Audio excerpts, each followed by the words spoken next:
Moni TV, La Cumbre. Aquí te mostramos lo mejor de nuestra sociedad. La Cumbre, solo aquí, en Moni TV, tu canal. Con Diálogos La Cumbre estamos llegando a Vélez, la capital nacional del folclor y de la provincia de Vélez, que antiguamente perteneció al Cantón del Socorro como provincia de Vélez, la provincia de Chiquinquirá y la provincia de Moniquirá. Es decir, hay una completa hermandad de estas tres provincias que desde 1820, por la división política, por una ley de la República, se separaron en el departamento de Santander y en el departamento de Boyacá. Eso significó entonces que se diera una división ficticia, pero las costumbres de estos pueblos, de Vélez, de Chipatá, de Guabatá, de La Paz, de Sucre, de Bolívar, como los pueblos de la provincia de Ricaurte, Moniquirá, San José de Pare, Santana, y de Santander, Güeusa, también San Benito, Jesús María, tengamos esa hermandad de pueblos de la hoya del río Suárez. Llegamos entonces a Vélez a conocer su historia. Bienvenidos a este programa. Iniciamos Diálogos La Cumbre por Moni TV. Nos encontramos ya en la Plaza Nacional del Folclor, acá con el historiador Néstor Moyano Rodríguez, de Vélez y muy de Vélez. Este programa 48 acumulado y el número 13 del presente año, el 2017. La idea precisamente es hacer un recorrido por los pueblos de las dos provincias, la provincia de Ricaurte y la provincia de Vélez. El programa pasado lo hicimos sobre el Museo Real de Vélez y decíamos, un pueblo que tiene un museo es un pueblo que tiene su desarrollo cultural. Y hoy nos vamos a dedicar a profundizar sobre la historia de Vélez. Le damos la bienvenida y el saludo muy especial a Néstor Moyano Rodríguez. Buenos días, Juvenal, buenos días a todos los televidentes de Moni TV. Moni TV. Néstor Moyano Rodríguez es historiador de la Universidad Industrial de Santander. Sí, señor. ¿Cómo no? Tiene sus escritos, tiene sus investigaciones y por eso, ¿con quién más que nos pueda hablar precisamente de Vélez? Bueno, acerca de la fundación de Vélez, ¿qué ha indagado usted, qué ha investigado sobre la fundación de este querido pueblo veleño? La fundación de Vélez es ya bastante trillada por los cronistas, por los investigadores regionales, incluso en la UIS hicimos varios estudios sobre eso. Y el profesor Armando Martínez Garnica, que hoy es director del Archivo General de la Nación, lo dividió en varias presentaciones. Una presentación lo llamó Pueblos de Santander, otra lo llamó Monografías de Santander, y la última que le publicó la UIS, que son Orígenes de los poblamientos urbanos de las diferentes provincias de Santander. Entonces la tenemos bien ya establecida. ¿Qué quiere saber? Bueno, se dice, por ejemplo, que Vélez, su asentamiento inicial estuvo en Ubasa, o sea, en la región de Moniquirá. Sí. De allí estos indígenas Ubasa, que fueron unos belicosos y se defendieron con arco de los españoles. Gonzalo Jiménez de Quesada, como era el jefe máximo de todos estos españoles que llegaron, tal vez le dijo a Martín Galdiano, bueno, coja para otro lugar porque este lugar de Ubasa es muy malsano. Y le dijo también a Gaspar Ramírez para que cogiera otro contingente de pobladores y se ubicara por el lado de Moniquirá. Y Vélez, entonces, parte de la historia, se vino hacia estas montañas, hacia estas laderas. ¿Eso es cierto? Bueno, ahí hay dos elementos. El primero, siempre que se funda un pueblo, o siempre que se fundaba una ciudad en esa época, había que ver la connotación nacional y casi que colonial. Entonces, ¿cuál era el destino en ese momento? Siempre se trabajaba el río Magdalena como la entrada y salida. Y casi todas las poblaciones fundadas en la época colonial van dirigidas hacia allá, hacia encontrar una salida por el río Magdalena. ¿Por qué? Acordémonos que en esa época no hay vías de comunicación. Entonces, cruzar la montaña como hoy nos toca hasta Bucaramanga o hasta Bogotá era complicado. Entonces, ¿qué hacían ellos? Eran muy prácticos. Tomaban la ribera o los pueblos que estuvieran cerca hacia el Magdalena para poder desenlazarse. Ese es como digamos el origen poblacional de Vélez. No solamente Vélez, está Magagué, está Mariquita, el mismo Popayán, Cali, en fin, toda esa cosa. Entonces, ¿qué lo encontramos en los documentos? Se encuentran 3 personajes en la época colonial en Santa Fe, Bogotá, y deciden pedir los terrenos que le pertenecen a un rey. Entonces toman lo que es Pizarro, que viene subiendo por el Perú, Nicolás de Fermán, que viene bajando allí por Venezuela, y Gonzalo Jiménez de Quesada. Entonces, por eso le llaman el adelantado, porque él simplemente lo que hace es, ya había recorrido el camino, se da cuenta que los otros se van a demorar mucho, y le ordena a 2 personas, a Gonzalo Suárez Rendón y a Martín Galeano, para que tomen una cosa que él va a llamar y que le va a ofrecer al rey, y le va a decir, este es su nuevo reino, el nuevo reino de Granada.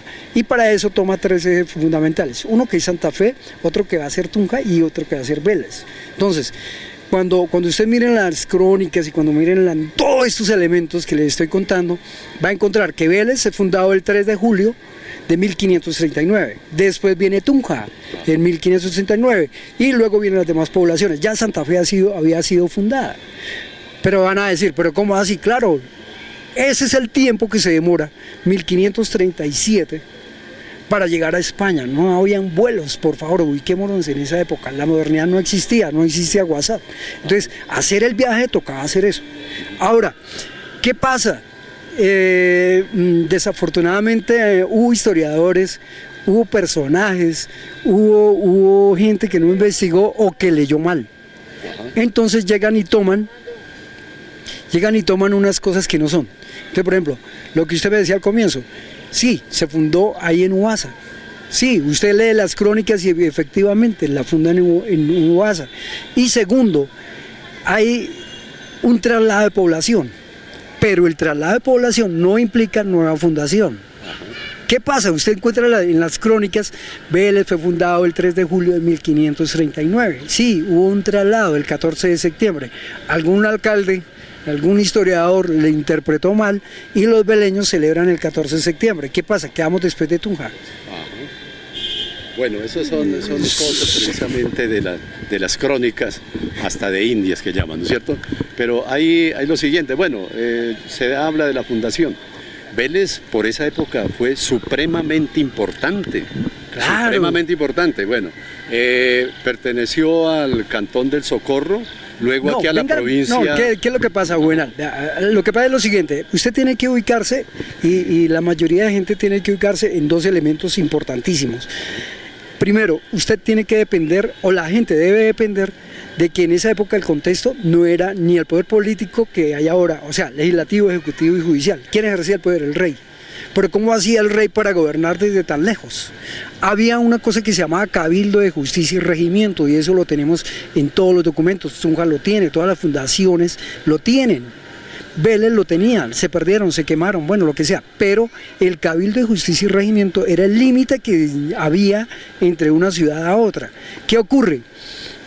Para que llegue Socorro, para que llegue San Gil, ellos vienen mucho después de Vélez. Si usted mira la fecha de fundación de Socorro, de San Gil, es 1700 algo, o sea, terminando el siglo XVIII. Sí. Acuérdese que en el siglo XIX, en 1810, viene ya la independencia con España. O sea, tenemos casi 3 siglos de diferencia con Socorro y San Gil. Entonces no podemos decir que Socorro antes que Vélez o que San Gil antes que Vélez. No, es primero, sí. Somos como el abuelo. O sea, si el abuelo no existe, no va a existir el hijo. Y si el hijo no existe, no va a existir el nieto. Y si el nieto, bueno, fíjate, así sucesivamente. Bueno, pero entonces acá Vélez se decretó, se definió como provincia de Vélez, sí, claro, que contenía a Chiquinquirá, a Moniquirá y a Vélez. ¿Sí? Esa gran provincia. Por eso Entonces, acá... ahí es donde entramos al segundo tema que usted me quería decir fuera de micrófonos, que es Aquileo Parra. ¿Por qué? Acuérdese que cuando terminamos la separación con España, viene una cosa que se llama la Gran Colombia, donde está Venezuela, donde está Quito y donde está Nueva Granada. Acuérdese que porque así éramos nosotros, no había Colombia todavía, Nueva Granada y Quito, tampoco había Ecuador. Eso viene mucho después. Cuando se reorganiza el Estado, cuando viene toda esta cosa de cuento de la Gran Colombia, que no los voy a aburrir con eso, Vélez entra en una disputa territorial porque este punto, como usted me lo dijo al comienzo, era clave para la entrada y el ingreso.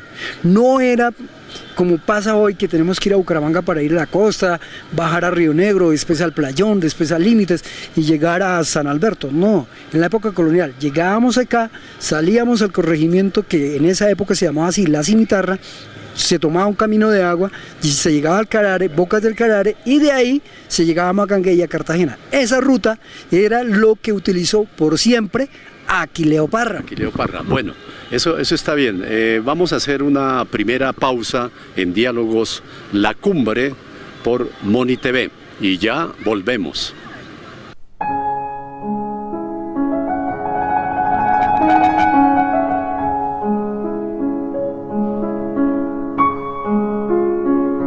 Escribir y leer, todo un gran placer. Adquiera y lea con su familia los libros del autor Juvenal Nieves Herrera. Libros como La identidad de un pueblo, Moniquirá. Interrogar o examinar. Eróticos y eróticas en Tetuli. Poemas de libre vuelo. Cuentos breves de extensión limitada. Cuentos, historias y relatos. Izquierda, centro, derecha.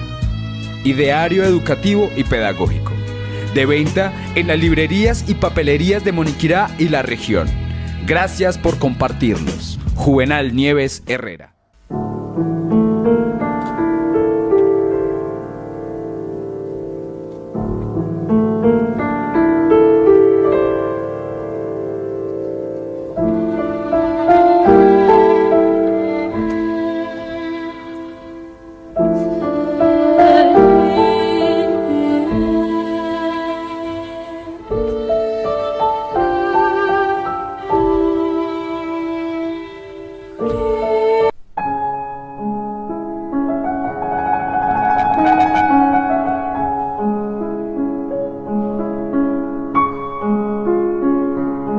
Continuamos con Diálogos La Cumbre y acá saliendo de una casa emblemática para Vélez, precisamente la casa donde vivió Aquileo Parra Gómez, quien posteriormente fuera presidente de la República, pero estamos aquí con Néstor Moyano Rodríguez, historiador de esta provincia, que nos va a ilustrar sobre esa vida que tuvo Aquileo Parra aquí en la ciudad de Vélez. Y esta casa aquí con una placa que tenemos allá, que podríamos... Academia de Historia de Santander. La Academia de Historia, sí, dice, aquí vivió y tuvo sus negocios don Aquileo Parra. Más tarde fue presidente del estado de Santander y presidente de Colombia. Promovió el camino del Carare y como presidente financió su construcción. Academia de Historia de Santander. Bueno, ¿cuál es la memoria fresca de esa vida de Aquileo Parra aquí en Vélez? Si quiere bajemos como para que no nos compliquemos más con los carros. A ver, hay dos momentos históricos. El primero, cuando se reorganiza el Estado, se debe hablar de una nueva constitución política y se debe hablar de un nuevo ordenamiento territorial. Acuérdese que en esa época todavía Panamá nos pertenecía. Entonces, ¿cuál es el hecho importante ahí? En ese momento, cuando se reorganiza el Estado, son 16 provincias las que crean el Estado de Nueva Granada. Esas 16 provincias, una de ellas es Vélez. Usted puede mirar la Constitución y todas las historias de las constituciones de Colombia hasta la presente y va a encontrar que una de las provincias, junto con Socorro, junto con Pamplona, con Bogotá, con Dinamarca, con Panamá y las otras y el resto que no me acuerdo, crean el Estado de la Nueva Granada. ¿Qué ocurre allí en este momento? Eso implica que el ingreso de mercancías, la salida alterna para Bogotá era Vélez. Por eso Aquileo Parra establece sus negocios comerciales aquí, en Vélez. Esta es una de las casonas que él tuvo. hubo mucho más. ¿Por qué? Porque Aquileo Parra no vino solo, vino con sus hermanos, vino con un hermano que murió en el Carare, que no, Ángel María creo, bueno, no me acuerdo, el transcurso de la charla vamos hablando de los otros dos hermanos. Ellos establecieron aquí casas comerciales y empiezan a comercializar por el camino del Carare. Él lo establece y lo firma y lo fortalece, ¿ya? Entonces, ¿qué ocurre?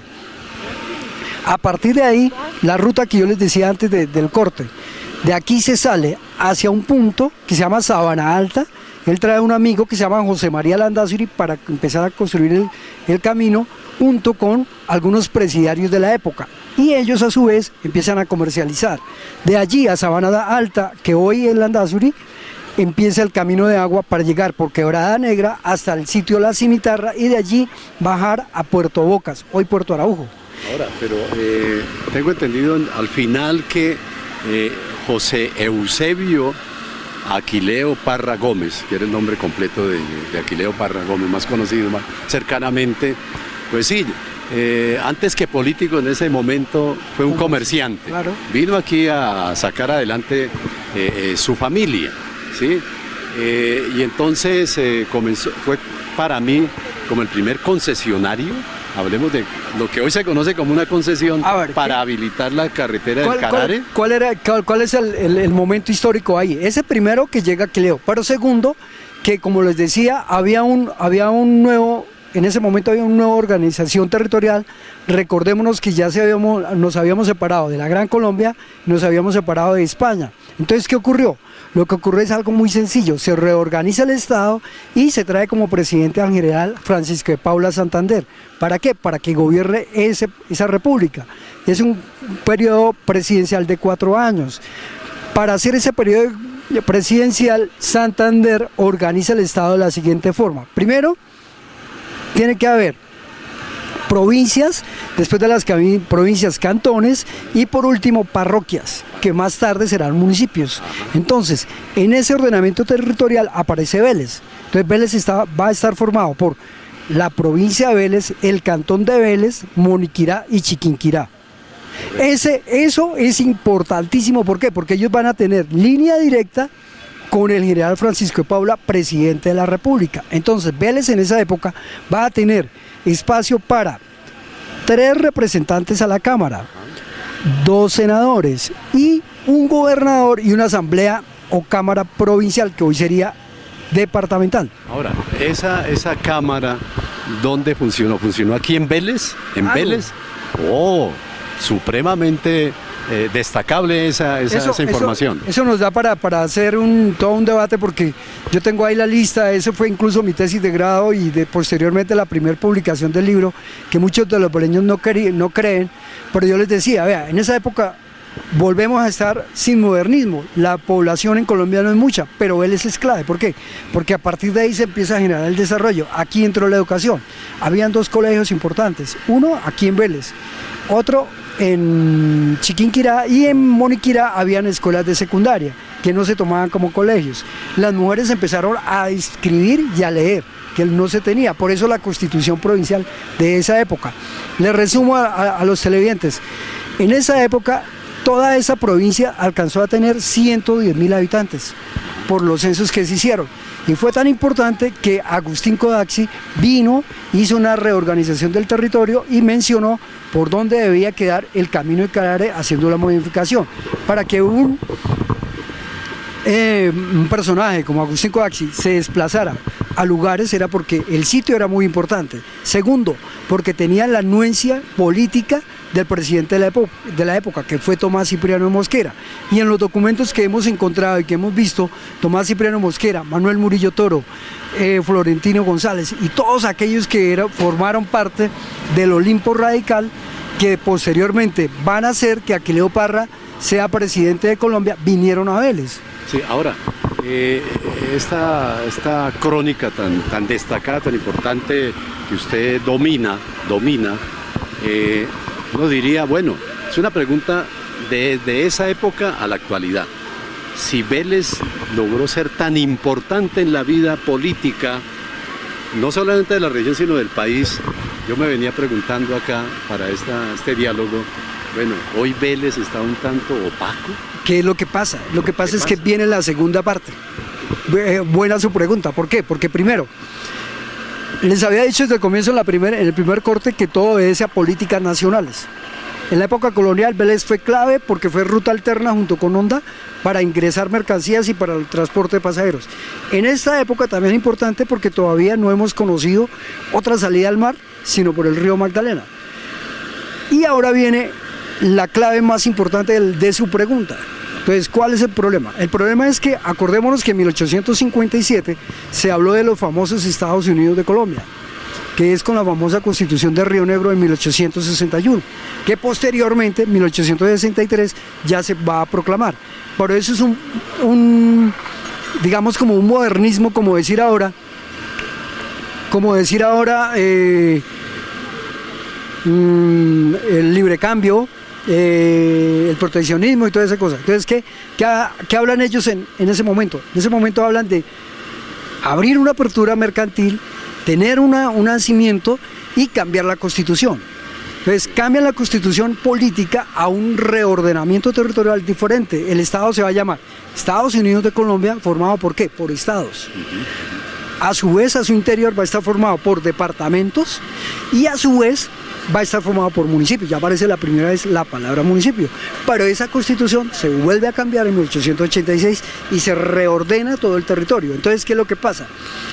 De 1857 a 1910, que se ratifica la Constitución, Vélez lleva del bulto y la región lleva del bulto. ¿Por qué? Porque vienen vicisitudes. Vean, en esta época, siglo XIX, que es tan interesante trabajar, ocurren más de 9 guerras civiles. Y las guerras civiles del siglo XIX no son como ahora. Eso es con machete, con palos, con lo que sea, se da. Y se cambia la Constitución. Quien gana, cambia la Constitución política. Y quien gana en el poder político, reordena el país. Y así le tocó a Vélez. Entonces, en ese momento y en esas vicisitudes y de tanta guerra, Vélez pasó por, yo lo llamo el departamento de Vélez, que es de 1857 a 1910, que ya es cuando se crea definitivamente el departamento de Santander. 1910, siglo XX. Es decir, Vélez, para el siglo XX, entra en la mala, como dicen los pelados ahora, entra en la mala. ¿Por qué? Porque toda esa importancia política, todo ese bagaje historial, toda esa importancia histórica, toda esa importancia documental se pierde cuando se entra al Estado Soberano de Santander o al departamento de Santander. ¿Por qué? Porque de ser la primera ciudad en el departamento va a ser la última.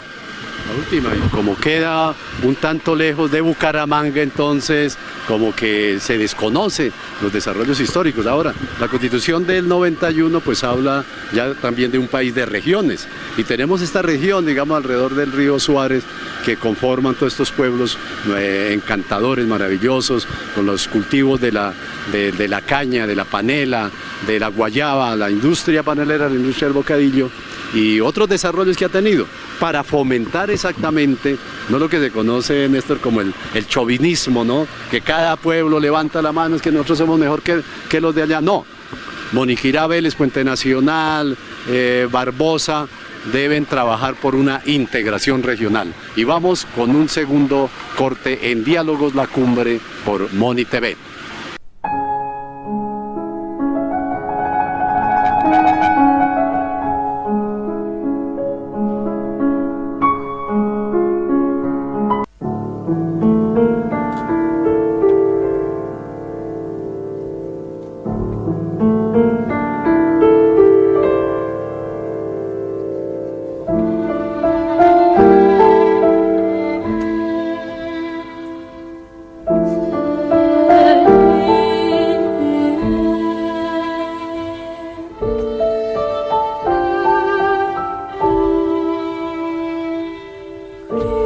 Escribir y leer, todo un gran placer.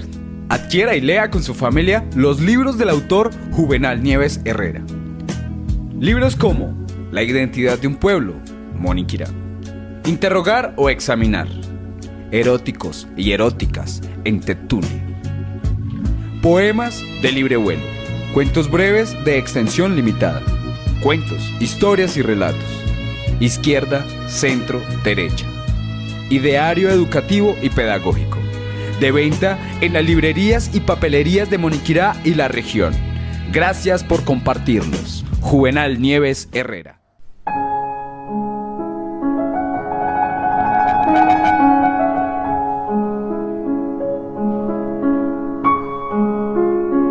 Continuamos en Diálogos La Cumbre con un programa muy importante para nuestra región. Hablar de la historia de Vélez, conocer su idiosincrasia, conocer su identidad. Y precisamente vamos caminando aquí por, creo, Néstor, una de las calles más emblemáticas y simbólicas para Vélez, que se conoce como la calle Real de Vélez. Sí, claro, este es el eje comercial del siglo XX. Desafortunadamente, muchos dicen que bien bueno, pero no. En el siglo XX, cuando, como les decía, y siguiendo con la crónica, teníamos que ingresamos al departamento de Santander, perdemos identidad, perdemos la gobernación, perdemos los senadores, perdemos los representantes a la Cámara y entramos a ser una ciudad de quintas, de cestas en el departamento de Santander. Tan es así que esta calle, por aquí era donde se hacía el ingreso de mercancía, de pasajeros y todo lo que nos dio la grandeza en la década de los 40, 50, 60 y 70.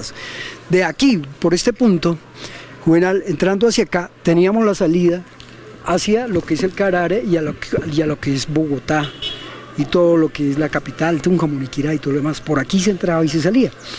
Y aquí, de este punto, hacia después del parque, se tomaba lo que es la calle de Chipatá y se iba hacia el otro punto, lo que es Chipatá, La Paz, La Aguada, incluso por allá se puede dar la vuelta a San Benito, a Suaita y de todo lo demás. Entonces esta calle, por aquí pasaron muchas historias, por aquí pasaron muchos comercios, por aquí se dieron los primeros pasos del bocadillo, por aquí en la época de los 60 era lo poquito del sector comercial que se tenía. Eso por esta calle por dos razones. Primero, por lo que le digo, el sector comercial, todo este producto que se sacaba. ¿Pero por qué? Porque aquí en el parque, que hoy conocemos como parque, estaba la plaza de mercado. Y los mercados en Vélez eran lo que es el día martes, jueves y sábado. Entonces, así como vamos subiendo nosotros lentamente, hay varios documentos que nos muestran cómo es la plaza de mercado, ¿sí? Cómo se hace, los mercados eran los sábados. Y era ahí, donde está ahora el Parque Nacional de Folclore. Precisamente se habla de Vélez, no solamente como la capital folclórica de Colombia, sino también como un centro agropecuario que surte de muchos productos precisamente agrícolas para toda la región, y un pueblo que tiene prácticamente 3 mercados o casi toda la semana, con mercados de víveres en general y hasta luego la ganadería, ¿no? ¿Cómo se explica esto? Sí, claro, porque es que nosotros somos prácticamente, la fortaleza nuestra es el sector agropecuario, y esto no nos implica que seamos maleducados o que seamos, como alguna persona me dijo, es que usted no quiere la gente, no. Lo que pasa es que el agropecuario es el que produce toda parte agrícola, todo lo que tiene que ver con lo agrícola, frutas, verduras, legumbres, hortalizas, cítricos, la misma guayaba que por mucho tiempo ha sido silvestre, no se necesita cultivo, ahora sí está cultivando y de eso se vive, pero también el bijao, pero también un poco de productos que se dan así, sin que la gente, aquí es muy maravilloso eso, porque la gente no necesita grandes cultivos para invernaderos, para producir flores, para producir, no.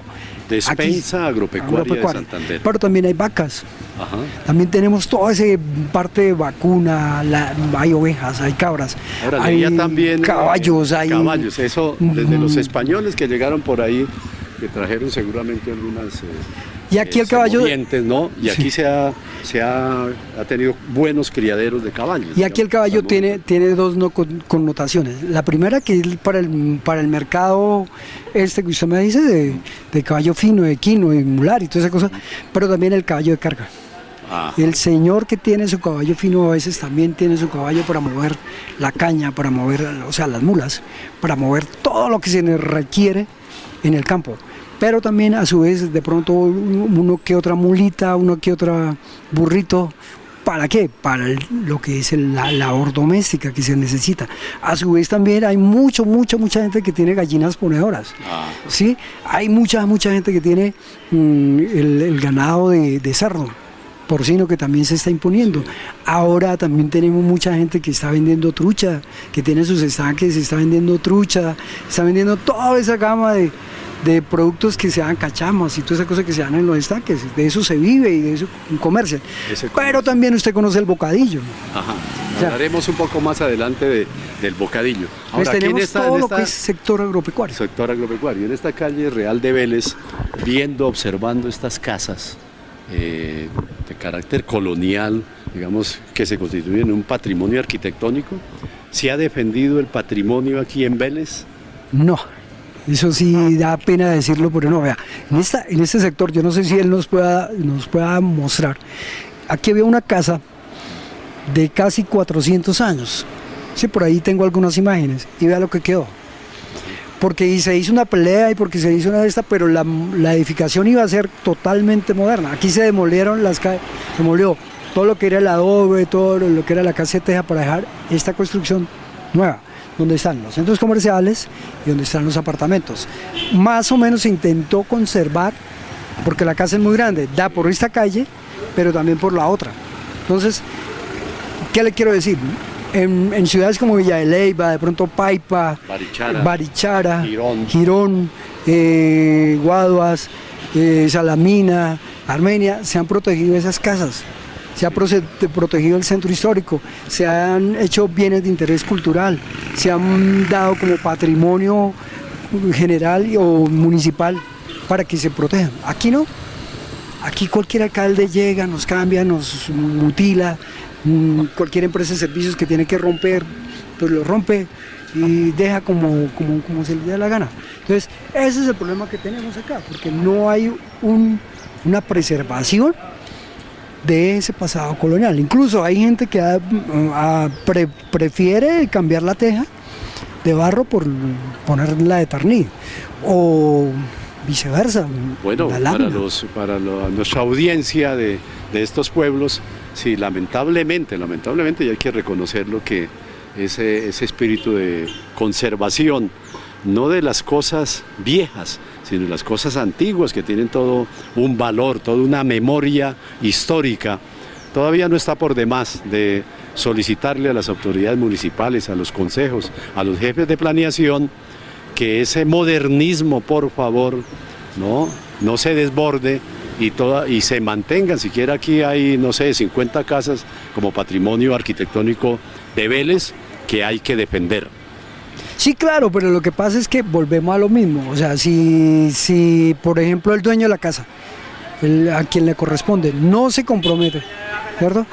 Como dicen acá, es que soy muy geo y yo lo tumbo. Entonces ahí sí ya perdemos. Ahora, hay una casa emblemática que estuve hablando con el alcalde de Vélez, que es la casa donde vivió José Eusebio Aquileo Parra Gómez, para que, no sé, la adquiera la municipalidad, la restaure y la convierta en otro museo aquí para la ciudad de Vélez.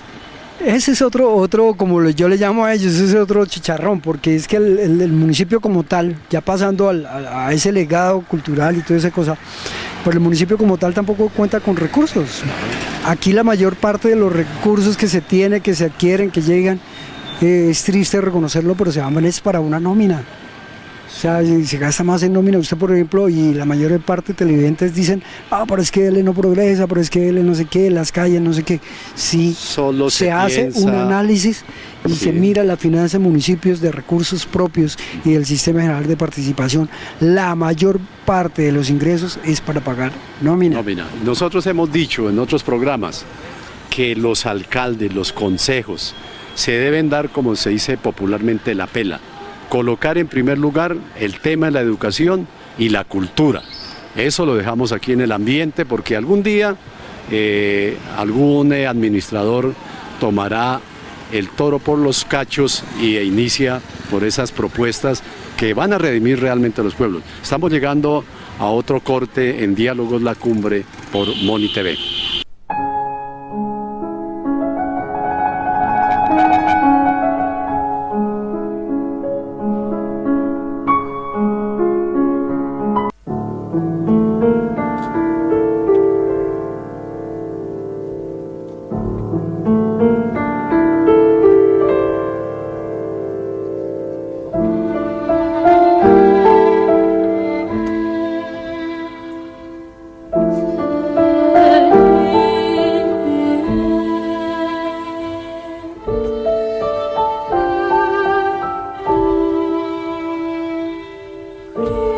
Escribir y leer, todo un gran placer.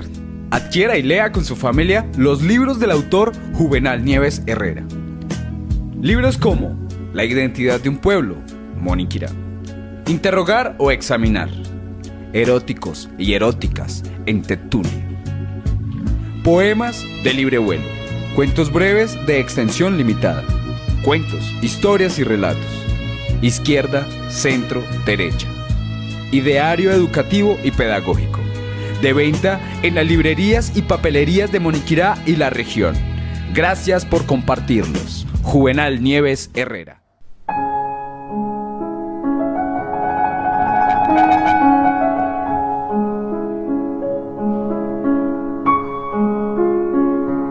Seguimos con Diálogos La Cumbre por Moni TV y nos encontramos acá, eso sí, en uno de los patrimonios arquitectónicos e históricos de Vélez, el Colegio Universitario de Vélez. Estos colegios que fueron fundados por Francisco de Paula Santander, los colegios santanderinos que se llaman, y en buen momento, pues acá comenzó a funcionar este colegio emblemático. Pero Néstor nos quiere ampliar la información, bueno, sobre la historia de este colegio. No vamos a hablar de las promociones, pero sí ese legado cultural, académico y la denominación de universitario. Bueno, el colegio inicialmente esta es una reliquia, por eso la arquitectura de los arcos, es una reliquia en primera instancia. Luego de la fundación de Vélez en 1539, le hablo de la parte arquitectónica, llegaron los franciscanos. Los franciscanos intentaron hacer la primera, como decir, sede de esto, pero luego, más o menos los documentos nos hablan de 1550, cuando se establece la comunidad dominica. Entonces los dominicos ingresan y empiezan a hacer como la primera etapa del convento, eso se llama un convento. Luego ya son los franciscanos los que definitivamente se apoderan y establecen aquí una casa como para la evangelización. Ellos le llaman el catequismo de los pocos indígenas que nos quedaban, de los pocos muiscas que quedaban. Entonces, esta casa se llama, o se reconoce en los documentos como la casa del convento de San Francisco de Anjuy. Francisco de Anjuy es uno de los fundadores de la comunidad franciscana. Acá, en este colegio, hoy colegio, fue un convento, en este sector, por eso cada punto, esto es una obediencia por allá que toma la parte de los astros y todo, aquí debe haber una cruz, porque inicialmente es eso, como es convento aquí debe haber una cruz porque convergen los 4 puntos cardinales, por eso está así, esa connotación. Debe haber una cruz para exaltar ¿a quién? Pues a Jesús. Aparte de eso, en ese sector de allá debía estar la capilla, porque ellos tenían la capilla para las cosas de... ¿El teatro actual? Sí, donde queda el teatro actual, debía estar la capilla para los coros y todo, porque los franciscanos se destacaron mucho por la parte coral. Y aparte de eso, en posterior, de aquí hacia atrás, debía estar los aposentos de los franciscanos. ¿Ya? ¿Qué pasa? Como usted lo dijo ahorita, este es un convento menor y cuando se llega a la Gran Colombia, el Estado necesita casas de educación. Necesita que el Estado le dé la garantía al ciudadano para educarse, para formarse. Es cuando, por decreto presidencial, Francisco de Paula Santander crea los conventos, los colegios, de los conventos, de la edificación, de las pequeñas edificaciones que había en el país, en ese momento crea los conventos santanderinos, los colegios santanderinos, valiéndose de los antiguos conventos. ¿Tendría problemas Francisco de Paula Santander con las comunidades religiosas de pronto? No, porque acuérdese que cuando viene la Gran Colombia y son la unión de 3 estados, prácticamente lo que se crea allí viene la circunstancia grandísima entre lo que es el pensamiento político de Simón Bolívar, que era prácticamente dictatorial, ¿cierto? Sí. ¿Hay algún presidente hay algún presidente venezolano hoy que tiene algunas características? Y el demócrata, el de las leyes, el que siempre defendió su constitución, su libertad, su democracia, que fue Francisco de Paula Santander. Entonces viene ese choque, que ese choque posteriormente va a dar a lo que nosotros conocimos como la conspiración septembrina. Pero ¿qué es lo que ocurre? Para 1825, para ellos es fácil que los conventos menores se vuelvan colegios, Sí. porque están en el poder. Entonces hay una promulgación incluso de una expulsión de jesuitas de todo el país, porque los jesuitas dominaban no solamente colegios, dominaban universidades, dominaban haciendas, dominaban gran recursos, que tenían su propia moneda. Entonces ahí, para ellos es fácil desde el poder se llama expropiación. Ahora, estamos hablando entonces del Colegio Universitario de Vélez ya de más de 200 años. Claro, y arrancamos en 1825 por decreto presidencial, y él pasa por diferentes etapas. Como habíamos hablado en el siglo XIX, el siglo XIX fue tan caótico para el país, y hubo muchas guerras civiles, y hubo muchos cambios de constitución. Si usted revisa las constituciones de Colombia para el siglo XIX, tenemos la del 32, la del 43, la del 53, la de 1863, la de 1875, la de 1800, son 6 constituciones políticas que se vienen a modificar con la Constitución de 1991. Entonces, ¿qué ocurre? El siglo XIX es supremamente caótico. ¿Qué ocurrió aquí en estas instalaciones? Cuando había guerra civil, el colegio se cerraba y se volvía hospital, se volvía presidio, se volvía cárcel, se volvía arsenal. Tenía un poconón de connotaciones. Por eso, cosa que esperamos que nunca más vuelva a ocurrir. Uno no sabe, porque es que ¿qué ocurre? Cuando llega la guerra, todo se acaba.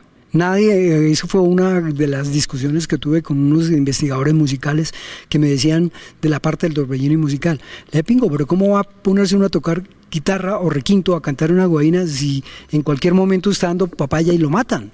Y el siglo XIX fue eso.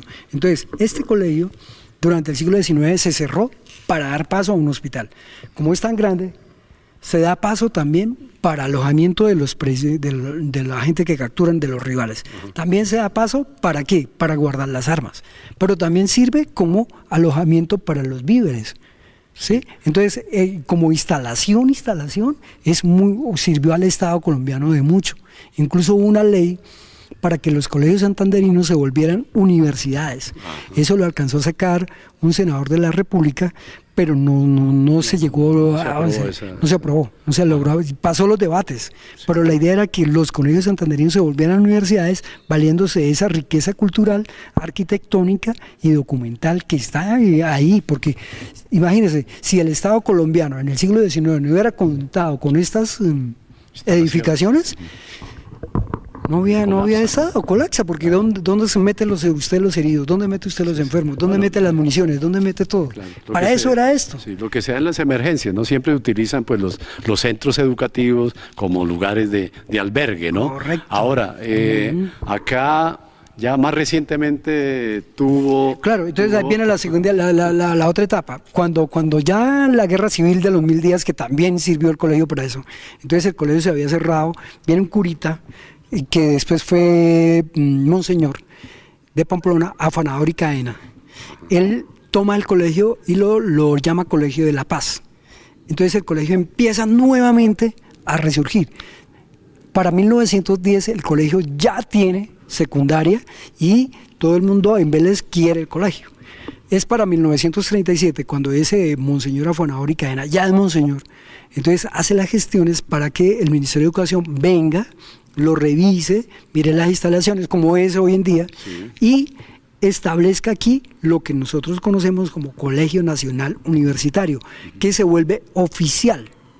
Ya no es solamente de un municipio, sino ni siquiera del departamento, sino la nación. Entonces los profesores, eso es importantísimo, claro, porque los profesores, la planta, los recursos... Se le da estabilidad. Se le da estabilidad. Y es ahí cuando arranca la etapa que se aprovecha la parte posterior de la edificación para hacer un internado.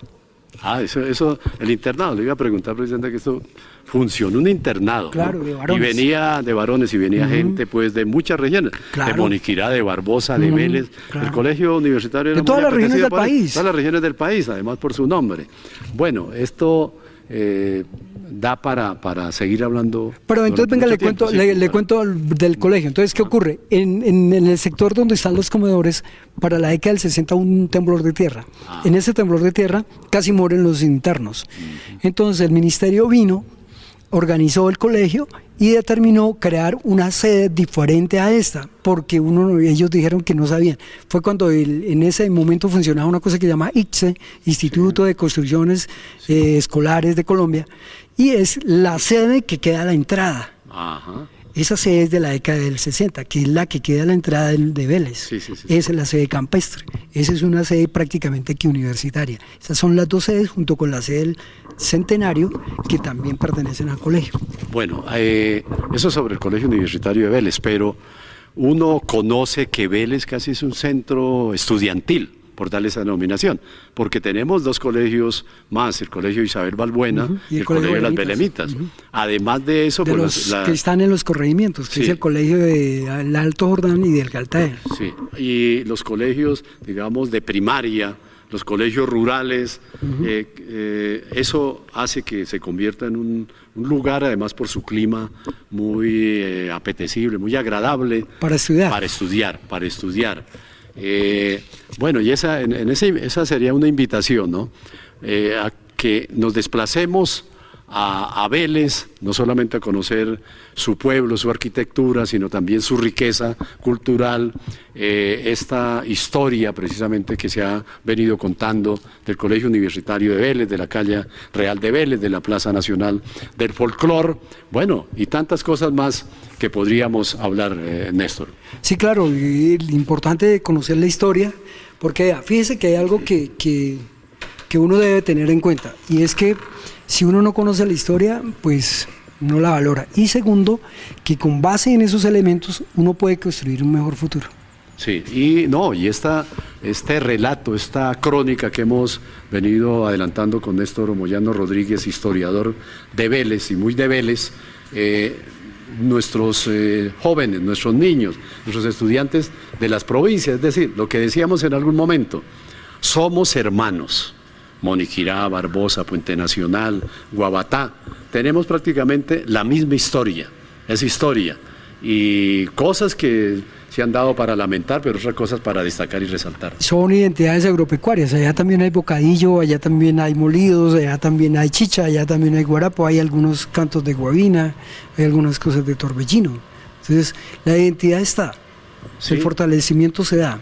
Cuando uno va a la costa, uno encuentra estas identidades. En la cumbia, en el mapalé, ahora con la champeta, sí, con el vallenato. Le cuento, Néstor, que tengo un libro escrito que se llama La identidad de un pueblo moniquirá. Seguramente aquí hay otros. Y hemos indagado ahí, ¿no? ¿Qué nos diferencia, qué nos une a estas provincias, qué es lo que identifica a cada pueblo? Porque sí, yo lo que estoy seguro es que Vélez tiene su identidad alrededor del folclor, alrededor de su gastronomía, alrededor de su vestido, alrededor de su música. Moniquirá, como que quedó un poquito más lejano, perdió un tanto eso, no nos da molestia decirlo, ¿no? O sea, la música autóctona, la gastronomía, nos queda un mute moniquireño que se diferencia por la mazorca tierna, a diferencia del mute veleño, que tiene otras características de maíz blanco, ¿no? Y así vamos charlando y vamos comentando. Que es que eso es lo importante de programas así, que se da pie y da la puerta para otros. Ajá.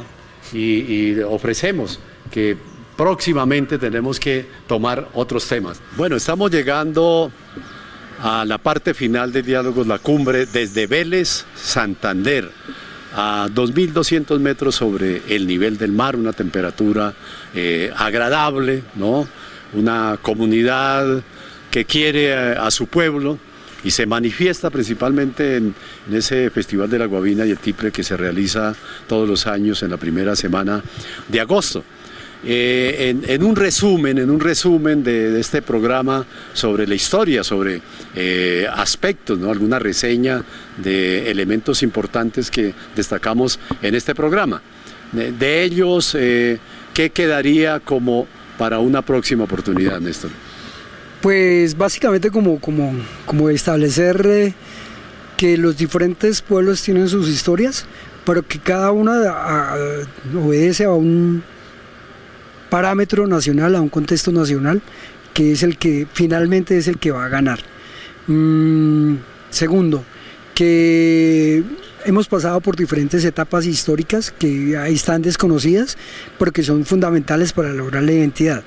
Y tercero, que hubo una época muy grande para todos estos pueblos, Moniquirá, Chiquinquirá y Vélez, que desafortunadamente por intereses de Bucaramanga se truncó. Como les digo, si se hubiera logrado mantener esa región que creó la Nueva Granada, Moniquirá, Chiquinquirá y Vélez, tuvieron espacio para 2 senadores y 3 representantes a la Cámara. Ellos en esa época pudieron crear una constitución política provincial. Ellos tuvieron espacio para gobernar y direccionar el país. Desafortunadamente en 1857 hasta 1910 se perdió esa importancia. Entonces somos fruto de ese desconocimiento. Sí, bueno, pero no está tarde para retomarlo, y es una política precisamente que deben generar las organizaciones de carácter cultural, las nuevas generaciones de jóvenes que terminan su bachillerato, que no solamente aspiren precisamente a irse de nuestros pueblos, sino que se mantengan acá, se lancen como nuevos representantes a los consejos municipales, que hagan cultura, que generen nuevas propuestas para redimir estos pueblos, y eso seguramente que no es una tarea difícil, pero tenemos que adelantarla con relaciones que establezcamos precisamente las organizaciones de tipo cultural, social, cívico, que hay en cada uno de estos pueblos. Falta es integrarnos. Lo que pasa es que hay una cosa que la gente no se ha dado cuenta, y es bueno que ustedes lo hagan desde allá y todo eso. Y es que si antes era lo titánico abrir un camino y meterse uno por el Magdalena y empezar a comercializar y empezar a trabajar, y si después posteriormente fue la educación y después hacer estas construcciones que nos quedaron, ahora es retomar algo que es muy, muy cierto, y es volver a hablarnos, volver a comunicarnos, volver a establecer esa parte que es muy fundamental, que es el vínculo. Y hay que aprovechar el modernismo. Sí. Hay que aprovechar ese WhatsApp, hay que aprovechar esas redes sociales, hay que colocar esos programas para que la gente los analice, los vea, los cuestione, y de pronto crear más conciencia. Como le digo, se crean los espacios para hablar más a fondo de algunos temas que quedaron en el aire. Le agradecemos a Néstor Moyano Rodríguez, historiador de Vélez, por esa crónica, por estos relatos tan importantes, muy investigados, bien precisos, ¿no? Darán pues para la discusión, pero de eso se trata, y Diálogo La Cumbre ha venido con ese propósito en sus 48 programas que lleva ya en la continuidad del programa número 13 para el 2017. Seguimos haciendo formación ciudadana, formación histórica, formación cultural, formación educativa. Terminamos este programa con la cámara de don Iván Guzmán, la edición de Stephanie Torres, la gerencia de Gonzalo Tobar Sánchez, la participación como invitado especial de Néstor Moyano Rodríguez, la dirección y presentación de Juvenal Nieves Herrera. Moni TV, La Cumbre. Aquí te mostramos lo mejor de nuestra sociedad. La Cumbre, solo aquí, en Moni TV, tu canal.